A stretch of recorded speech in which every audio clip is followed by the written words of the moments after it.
नमस्कार। आज हमारे साथ हैं एससी मोर्चा के उपाध्यक्ष। इनसे बात करते हैं बीजेपी पार्टी के बारे में और कार्यकर्ताओं के बारे में। हाँ जी, नमस्कार। चंद्रपाल जी नमस्कार।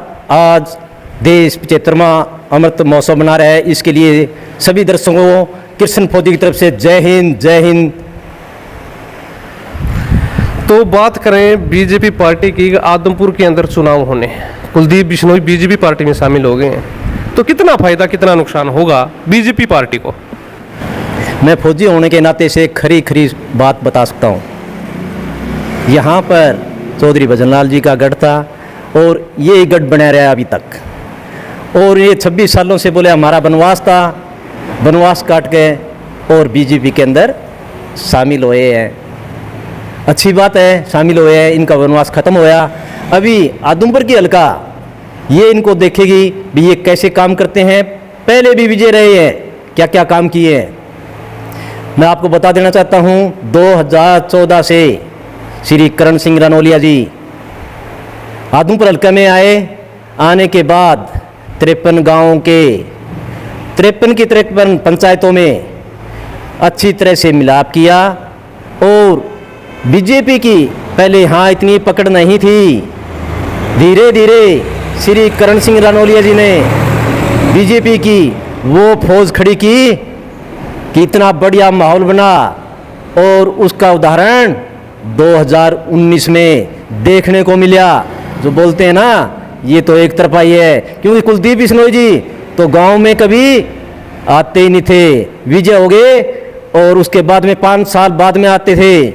जरूरत नहीं थी कि क्यों हम आदमपुर हल्के वाले चुपचाप वोट कुलदीप जी को देते थे। उन्होंने ये नहीं सोचा, ये जनता सब जानती है। और ये फिर श्री करण सिंह रनौलिया जी ने वो संघर्ष किया, वो फौज खड़ी की और बीजेपी के झंडे चारों तरफ हर गांव में फैल गए। और इतना संघर्ष करने के बाद लीडरशिप श्री करण सिंह रनौलिया जी ने काम करके दिखाए हैं। काम के बारे में बता देना चाहता हूँ।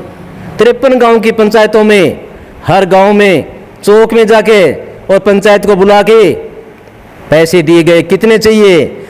जितने मांगे 30-40 लाख उनसे फालतू दे कर आए हैं। ये मैं आपके माध्यम से बता रहा हूं। और आदमपुर हल्के में 700 करोड़ के लगभग 2014 से और 2019 के बीच में ये खर्च किए भारत सरकार हरियाणा सरकार की तरफ से। ये इनके मिलान था ऊपर तक, कहाँ तक ये सब जानते हैं।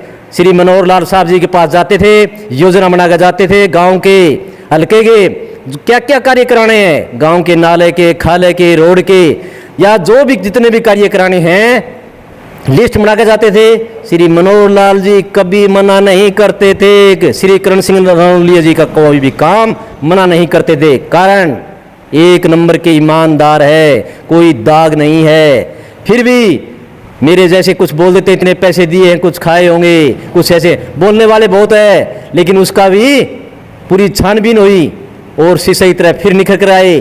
लेकिन किसी कारणवश 2019 में टिकट मिल जाती तो आदमपुर का विकास का काम कुछ और होता।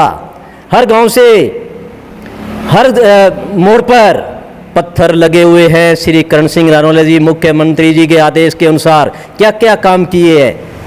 किसी का विरोध नहीं करता, सच बोलने की हिम्मत रखता हूँ फौजी होने के नाते।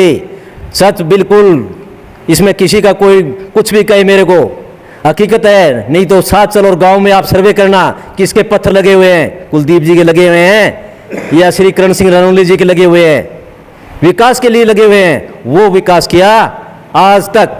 यहाँ पर चाहे विधायक रहे हो, कैबिनेट मंत्री रहे हो, ये काम नहीं करे हैं जो श्री करण सिंह रनौलिया जी ने आदमपुर हल्के के अंदर कर दिए।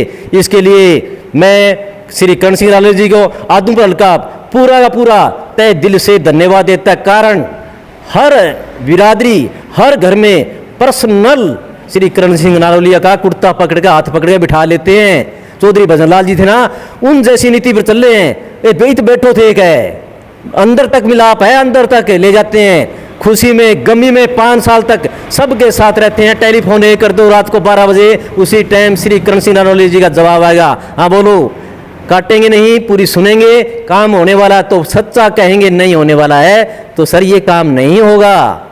ये विधायक करण सिंह रनौलिया जी के काम थे। अब बात करें कुलदीप बिश्नोई की, तब तो वे बीजेपी पार्टी में शामिल हो गए, तो अब आप क्या कहोगे?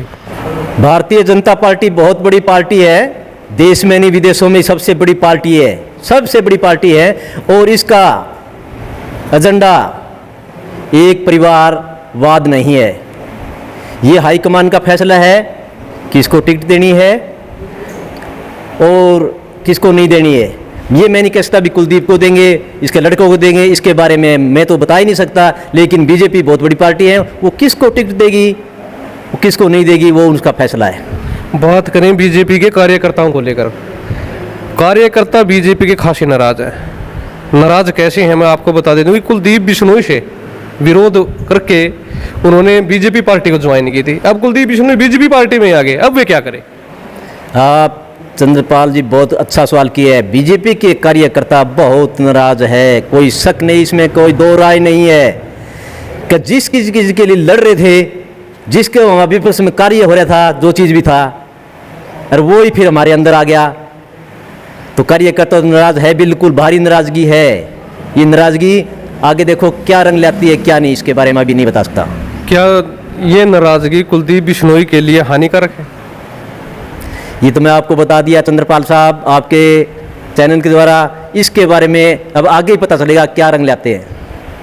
कुलदीप बिश्नोई अगर चुनाव लड़ते हैं तो क्या कुलदीप बिश्नोई का जो बीजेपी पार्टी है पूरी तरह से, जितने भी नेता है, चाहे वो सोनाली फोगाट हो, कर्ण सिंह रानौलिया हो, सत्येंद्र सिंह हो, विजेंद्र सिंह हो, जेजपा के माने तो गठबंधन सरकार में दुष्यंत चौटाला गठबंधन सरकार चला रहे हैं हरियाणा के अंदर, क्या पूरी तरह से समर्थन देंगे आपके विचार में?